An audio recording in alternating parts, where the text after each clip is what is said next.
Hello,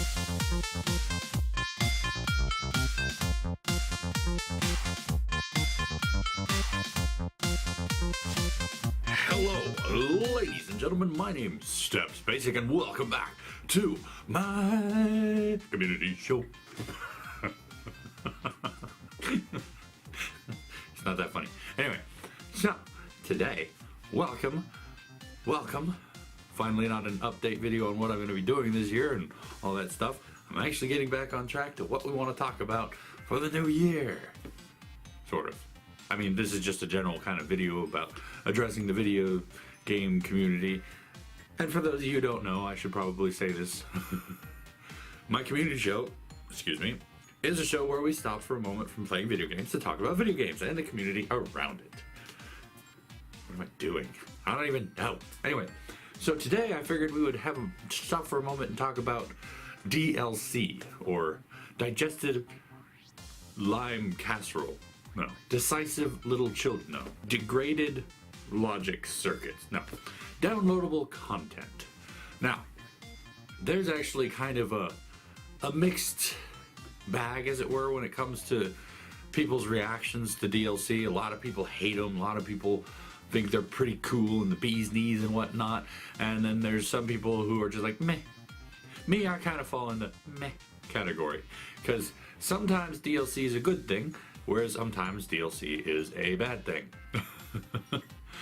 See, I think that DLC ought not to be part of the game, not the full game, not the full story. It should not be you play a game to a certain point and you have to pay $15 to get like the ending.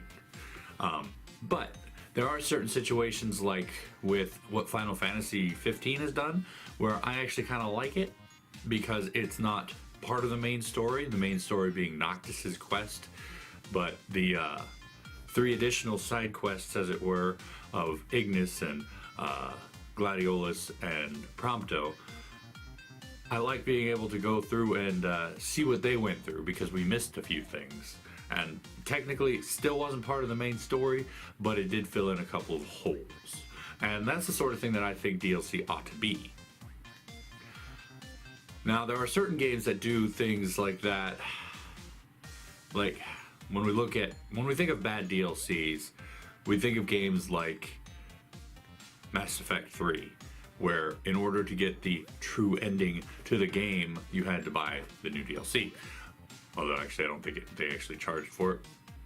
But it's been a while, so I can't really say for sure.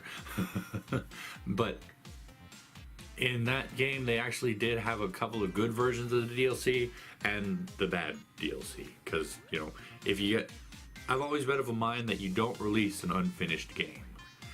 Don't release the unfinished game with the expectation to finish it later, because things happen.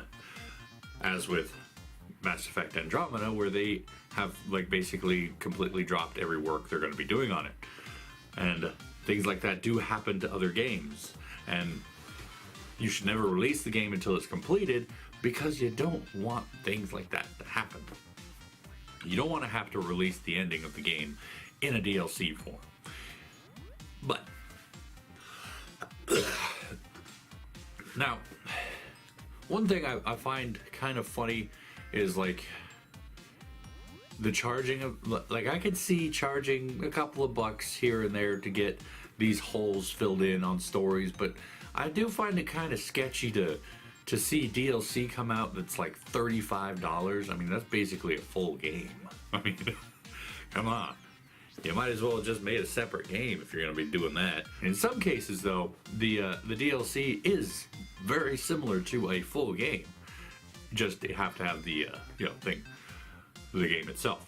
But there have been games that have released DLC that were basically full games in and of themselves. Literally a full structure, a new world, new area to explore. The characters may be the same, but the story is a little bit different, and you're off on a different tangential side quest. Like the Skyrim DLCs, man, ooh, those were massive in scale. And then there was other games, like one of the first PS4, in fact I think it was the first PS4 game I owned, was infamous Second Son, where they didn't really release First Light as a DLC, but they actually release it as its own separate standalone title. But then again, Infamous has kind of done that before with that sort of thing. I mean, you had Infamous 1, you had Infamous 2, then you had Infamous Ritual of Blood, Party of Blood, Celebration of Blood, the vampire one. It was really funny, really neat. And then, like, Infamous Second Son came out, then they gave us First Light. I'm not gonna lie, I was kind of hoping we'd be getting, like, the separate stories for all of the other enhanced people, but we never did. Sad day. But, you know, that's neither here nor there. We're talking about DLC. Now, there are certain situations where it's not story-based DLC that are kind of annoying. And yes, I'm talking about microtransactions. Microtransactions, in my opinion, do technically count as downloadable content because essentially that's what they are. You pay money, you get the content. And even those fall into the two categories, you know, bad and good. I.e., I don't mind so much if they charge you money to, say, change the color of your weapons, buy a new fancy costume. Like, Final Fantasy 15 is fraught with all of these things. You can buy special weapons, you can buy skins and costumes for your characters, you can buy gear for your fishing and survival and whatnot, colors for your car. And those I don't really have a problem with, because it's like a fool and their money are soon parted, as it were. You can buy this stuff if you want it, if it looks pretty and you're like, yay. Whatever. But one thing I do take ire with are the ones that are game breaking or give you a leg up. In single player, it's not so much a bad thing. You know, you're playing Final Fantasy 15, you beat the game, you buy the DLC for the Ultima Super Ragnarok weapon, which doesn't exist. There's not actually a DLC for that, but it basically makes it so all your hits crit and you do 10,000 damage every time you hit. And that's here or there type of thing, you know. As long as they don't charge $10 for it, I don't see what the problem is. But then you get into multiplayer games, and they're microtransaction. Yes, I know. I'm talking about EA and their Battlefront issue, where they basically make it so you can buy some of the super powerful characters and the cards with real money instead of grinding for it and earning it. You know, like a real man would, or woman. You know, either one. I don't like those, and I don't approve of those. Now, of course, some people will say that DLC is basically the death throes of the industry, or what's going to finally put the nail in the coffin of the gaming industry, and honestly, I don't think so. I mean, there are going to be people who are grumpy about the DLC, and there are going to be people who will never buy a DLC ever. I myself, like I say, I kind of go here or there. Sometimes I'll buy a DLC if it's like an expansion to the story, or, you know, like another character's journey, as it were. I don't think I've ever bought a cosmetic DLC before. Can't remember for sure. I know I've gotten a few of them for free, but I don't think I've ever bought one, because honestly, I don't want to waste my money on stuff that doesn't matter, says the guy who plays video games for a living. And I know for sure I won't ever play, I'm not ever going to play Battlefront, but I'm also not going to buy any of their credit. Although, now that I think about it, they shut that down temporarily, so. Anyway, not important. Oh, let's see. There's a big to-do about things like pre-ordering bonuses and whatnot that come with their special DLCs. And honestly, I want to look more into that and make a separate video on that, but in essence, people lump these two things in together like you're just giving your money to big companies, and, well, yes, you are. And in some cases, you're giving your money to indie developers and whatnot, as with the case of Little Nightmares and their DLC, which I want to play on the channel soon. I have to actually, get around to it, because Little Nightmares was a fun game and had a kind of twisted story to it, and the DLC for that is just extra stories, and I'm like, yes, this is exactly what you should see in a DLC. And there are some people who get really up in arms when you talk about how there are actually good DLCs. And they'll be like, no, all DLCs are horrible.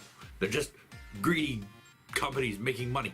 I'm like, well, that's what companies do. Companies make money. And yes, in some cases, they're just cash grabs. In other cases, they're actually a good thing, you know. Okay, but then I get crucified and people stab me with things and say, you're evil. You're the reason why gaming is dying. I'm like, no, not really.